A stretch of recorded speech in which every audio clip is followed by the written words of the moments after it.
Season 2, Bab ke-75. Alhamdulillah. Erlan menyapukan telapak tangan pada wajah setelah menjalankan salat. Kini perasaannya lebih tenang dan tak lagi berfokus kepada kenangan semalam dengan Bian. Hendak berdiri, tetapi seketika menoleh.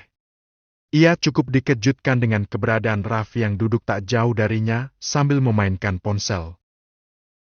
"Hei, Raff, sejak kapan di sini?" "Baru saja. Tadi Om Lian bilang kamu di musola. Makanya aku menyusul," jawab lelaki itu. Kebetulan, lokasi restoran miliknya berada di wilayah yang sama dan hanya terpisah oleh beberapa gedung, sehingga memudahkan untuk menyambangi Erlan kapan saja. "Oh." Erlan mengangguk pelan lalu berjalan ke arah Raffi dan duduk di sisinya. "By the way, biar aku tebak, kamu sedang ada masalah." "Cih!" Raffi tertawa miris, sebab tebakan Erlan benar adanya. "Memangnya di dunia ini siapa yang tidak punya masalah?" "Ya, kamu benar. Tidak ada manusia yang sepenuhnya baik-baik saja. Semua sedang menjalani cobaannya masing-masing." Menghela napas panjang, Raffi membaringkan tubuhnya di atas karpet hijau yang membentang dengan menjadikan lengan sebagai bantal. Memandangi langit-langit musola yang dihiasi lampu indah. "Cobaan hidup terlalu banyak sampai bingung mau cobain yang mana dulu." Erlan terkekeh. "Masalahnya cobaan bukan pilihan. Tuhan memilihkan ujianmu sesuai kemampuan dan keimananmu, bro. Iman setipis tisu dibelah 5 masih diuji. Ya Allah." Raffi kembali berdecak sambil memejamkan mata. "Memangnya, makhluk mana yang sudah menggoyahkan imanmu?" Erlan terkekeh. "Kamu sedang bertanya atau mengejek?" Raffi melirik sahabatnya dengan menyipitkan kelopak mata. "Tergantung bagaimana kamu menilainya. Aku tahu, tapi kadang siang soko, giliran malam peluk bantal guling. Cari makmum sana. Biar malamnya nggak peluk bantal guling." "Aduh, petuamu bikin insecure. Belum usaha sudah insecure. Kalau begitu jangankan makmun, bantal guling pun nggak akan mau dipeluk sama kamu. Dasar pengantin baru." Wajah Raffi yang semula santai itu mendadak datar. "Bro, sepertinya aku menyerah. Payah anaknya Om Jo. Kalau serius ya ajak ta'aruf." Raffi mendengkus mendengar ucapan sang sahabat. "Pikiran cowok perjaka dengan cowok nggak perjaka memang beda." "Hah, ini nggak ada hubungannya dengan perjaka. Suka ya lamar ke orang tuanya." "Masalahnya, aku malu. Kamu tahu sendiri aku anak siapa dan dia anak siapa. Menurutmu, siapa yang mau punya menantu anak penjahat? Anak musuhnya lagi. Jangan suudzon. Mereka tidak seperti itu, Raff. Lagi pula kamu adalah anak Tante Iren dan Om Jo. Siapa yang akan meragukan mereka? Tetap saja, ayah kandungku penjahat, musuh mereka. Dan karena itu aku merasa tidak layak. Lagi pula..." "Apa?" Raffi terdiam sejenak sambil menghela napas berat. "Dia menyukai orang lain." "Serius? Siapa?" "Iparmu." Jawabnya membuat sepasang mata Erlan membeliak.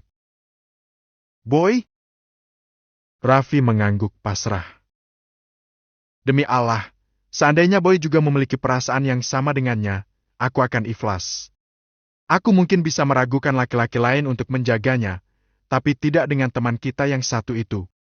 Aku tahu, tapi kita berdua tahu siapa yang ada di dalam hatinya." Imbuh Erlan. "Lagi pula, bagi Boy, dia seperti adiknya sendiri. Karena itu aku takut dia akan patah hati." Diskusi panjang antara pengacara, kepolisian, dinas sosial, dan Komisi Perlindungan Anak membuahkan hasil melegakan bagi Alfian. Mereka sepakat bahwa untuk sementara Bisma akan dirawat oleh keluarga Darmawan, setidaknya sampai penyelidikan selesai. Sebelum membawa pulang, Alfian harus menandatangani beberapa surat pernyataan terkait pengasuhan sementara bayi malang itu, dan jika hasil penyelidikan nanti terbukti bahwa sang bayi dibuang secara sengaja oleh orang tuanya, maka Alfian boleh mengajukan adopsi. "Sayang, bawa Bisma pulang dulu. Aku akan di sini mendampingi Bim-Bim. Ucap Alfian sambil menyerahkan Bisma ke pangkuan Aileen. Yang sabar menghadapi Bim-Bim. Aku yakin suamiku ini punya cara terbaik untuk meluluhkan hati anak-anaknya. Aileen mengusap dada suaminya, dengan senyum tipis menghiasi bibirnya. Insyaallah. Balasnya mengusap puncak kepala sang istri. Ya sudah, aku duluan, Mas. Ya, sayang. Dah, Papa. Aileen meraih tangan mungil Bisma dan melambaikan pelan ke arah Alfian. Sebuah sikap manis yang berhasil mengukir senyum di bibir lelaki itu. Aileen selalu tahu cara meredakan amarah suaminya, bahkan dengan interaksi kecil sekalipun. Setelah kepergian Aileen, Alfian memilih duduk di kursi tunggu. Mengeluarkan ponsel dan menghubungi putra sulungnya. Lagi sibuk, Nak? Tanyanya sesaat setelah panggilan terhubung. Enggak, Pa. Ini adik kamu, Bim-Bim. Ia menghela napas dan menghembus kasar. Dia ada di kantor polisi. Informasi yang diberikan Alfian tentu membuat Boy terkejut. Di kantor polisi? Memang ada apa, Pa? Kena razia balapan liar tadi pagi. Pakai motor kamu. Astagfirullah. Ucap Boy cukup terkejut. Alfian pun menceritakan tentang penahanan Bim-Bim dengan beberapa anak seusianya. Termasuk tentang Bim-Bim yang sempat menolak memberikan kontak orang tuanya kepada polisi karena takut ketahuan. Tanpa mengulur waktu, Boy pun segera menyusul. Kurang dari 30 menit, ia sudah memasuki gerbang kantor polisi yang diinfokan Alfian. Begitu memarkir mobil, ia sempat melihat motor sport miliknya terparkir di depan kantor dalam keadaan lecet. Haft, ada-ada saja adik buntotku. Gumamnya sambil mengusap baret pada kendaraan mahal itu. Sebuah motor sport seharga ratusan juta yang ia beli dari seorang teman yang sedang membutuhkan dana beberapa waktu lalu. Boy menemui sang papa yang masih menunggu bersama beberapa orang tua lainnya. Sementara si bungsu dan teman-temannya sedang menjalani bimbingan dari pihak kepolisian. Setelah semua selesai, barulah anak-anak remaja itu dipulangkan. Bim-Bim melirik papa dan kakak sulungnya begitu keluar dari sebuah ruangan. Ia menunduk, tak berani menatap. Ayo, pulang, Nak. Ucap Alfian. Nanti ngobrol di rumah saja. Iya, Pa. Balas pemuda itu ragu. Mereka pulang dengan Alfian yang mengemudikan mobil milik Boy, sementara Boy sendiri mengendarai sepeda motor miliknya. Sepanjang jalan menuju rumah, Bim-Bim diam 1000 bahasa. Meminta maaf pun tidak.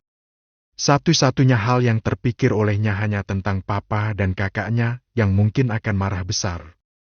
Bagaimanapun juga ia berbeda dari dua kakak lelakinya. Boy dan Bray memiliki prestasi akademik yang membanggakan. Boy seorang dokter dan sekarang sedang kuliah untuk program dokter spesialis. Bray sedang melanjutkan program S2-nya dan kemungkinan akan meneruskan perusahaan papa. Sementara dirinya, entah akan jadi apa. Seolah paham apa yang sedang dipikirkan pemuda itu, Alfian mengurangi laju kendaraan.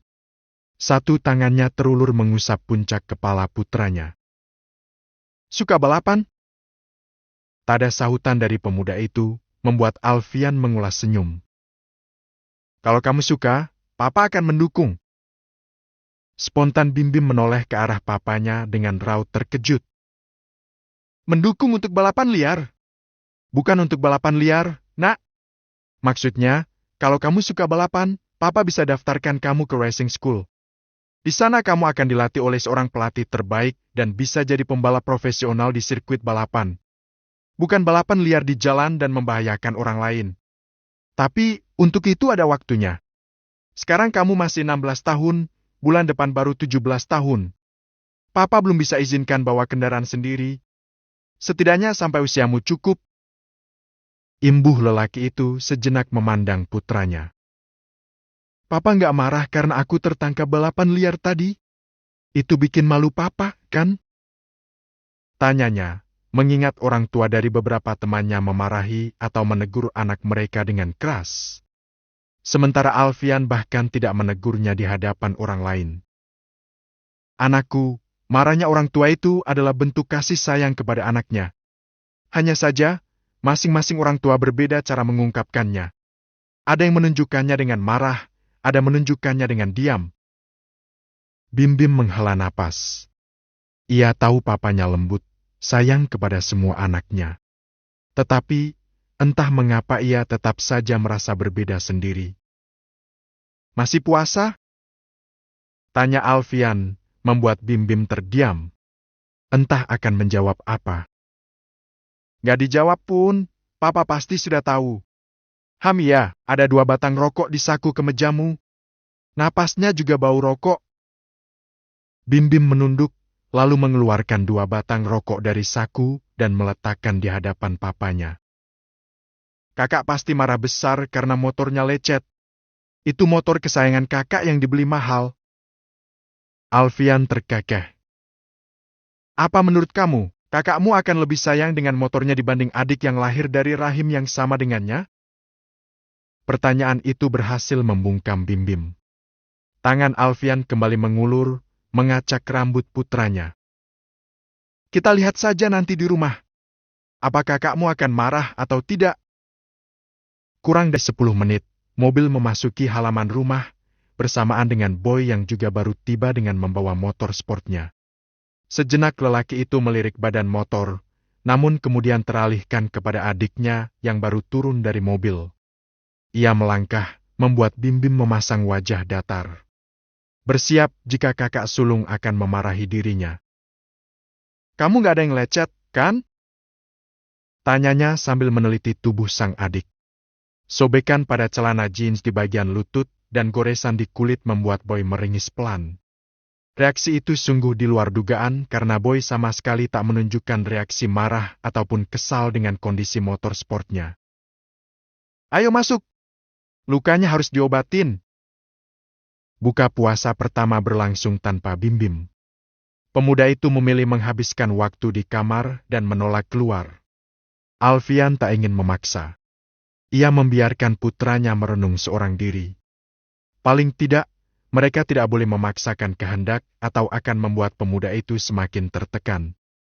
Jiwa muda yang labil kadang membuat mereka kurang bisa mengolah emosi. Setelah salat maghrib, Alfian memilih menghabiskan waktu di kamar bersama Bisma. Kehadiran bayi mungil itu benar-benar mengusir rasa sepi setelah semua anaknya beranjak dewasa. Terlebih, sejak Bim Bim memasuki bangku SMP, ia tak lagi memiliki teman bermain. Dia manja banget sama kamu. Kalau digendong orang lain dia nggak setenang ini. Aileen mendekati suaminya yang duduk sambil membaringkan sang bayi di dadanya. Suamimu ini kan memang punya pesona memikat anak-anak. Sudahlah, tidak ada yang bisa menghindar dari pesona seorang Alfian Setio Darmawan. Anda juaranya, Pak. Alfian hanya tersenyum membelai punggung bayi mungil itu. Oh ya, malam ini Bian dan Erlan akan menginap di rumah Melati. Katanya, besok Wulan dan suaminya akan kembali ke luar negeri. Boleh saja. Erlan juga akan kembali ke Jerman minggu ini, kan? Apa Bian akan ikut? Belum tahu, Mas. Aku belum tanyakan ke Bian. Nanti biar aku yang akan tanya. Assalamualaikum. Ucap Erlan sesaat setelah memasuki kamar. Ia baru saja kembali setelah salat maghrib berjamaah di masjid. Waalaikumsalam. Balas Bian menyambut suaminya dengan senyum. Ia sedang duduk bersandar di tempat tidur sambil membaca sebuah buku. Kok pulangnya lama, Mas? Ini habis ngobrol sebentar sama Pak Ustadz. Oh. Hendak turun dari tempat tidur, namun Erlan bergerak cepat menahannya dengan berbaring di atasnya. Membenamkan wajah di perut sang istri, sementara tangannya melingkar pada tubuh itu. Hari ini berat banget godaannya. Godaan apa? Tanyanya sambil meletakkan buku di meja. Sementara tangannya bergerak mengusap rambut suaminya. Godaan kamulah. Puasa serasa 24 jam. Siap-siap, yuk. Katanya mau ke rumah Umi. Bian hendak mendorong kepala suaminya, namun Erlan tak memberi celah untuk bergerak. Malah sekarang membenamkan kepala di dada. Bentar dulu, posisinya lagi enak. Kapan lagi bisa gini? Kalau siang nggak boleh, takut terbawa syahwat. Berat kamu, Mas? Berat apa sih? Semalam lebih parah dari ini, nggak protes. Ish! Cubitan keras melayang ke pinggang. Aku mau ngobrol serius. Ucap lelaki itu tanpa mengubah posisi. Ngobrol serius posisinya begini. Erlan hanya terkekeh, namun masih betah berada pada posisi yang sama. Setelah aku pikir-pikir kasihan kamu kalau ikut ke Jerman. Aku akan jarang pulang dan kamu akan sendirian di apartemen. Apa tidak sebaiknya kamu tunggu di sini? Apa lama, Mas? Paling sebulan, sayang. Setelah itu agak legaan. Aku bisa jemput kamu dan sementara tinggal kita di sana sambil tunggu wisuda. Gimana? Sebulan? Itu kan lama. Enggak. Kita pernah terpisah 4 tahun. Sebulan gak akan kerasa. Ia mengangkat kepala sehingga keduanya saling menatap. Entah mengapa hanya dengan memandang wajah cantik itu membuatnya bergelora. Maju sedikit secara perlahan, hingga tak ada lagi jarak di antara keduanya. Kedua bibir saling bersentuhan satu sama lain. Bian, kamu sibuk gak? Suara papa yang tiba-tiba hadir di antara mereka membuat sepasang suami istri itu saling memberi jarak satu sama lain. Wajah tiba-tiba merah. Oh, maaf. Kenapa kamarnya dibiarkan terbuka? Alfian yang berdiri di ambang pintu itu langsung membalikkan tubuhnya. Aps! Aku lupa tutup pintu. Bisik Erlan membuat Bian menarik bantal untuk menutupi wajahnya. Alfian menghela napas panjang tanpa menunggu segera kembali ke kamar sebelah. Kamu sih, ajak papa ke kamar kakak Bian. Bisiknya menyalahkan Bisma.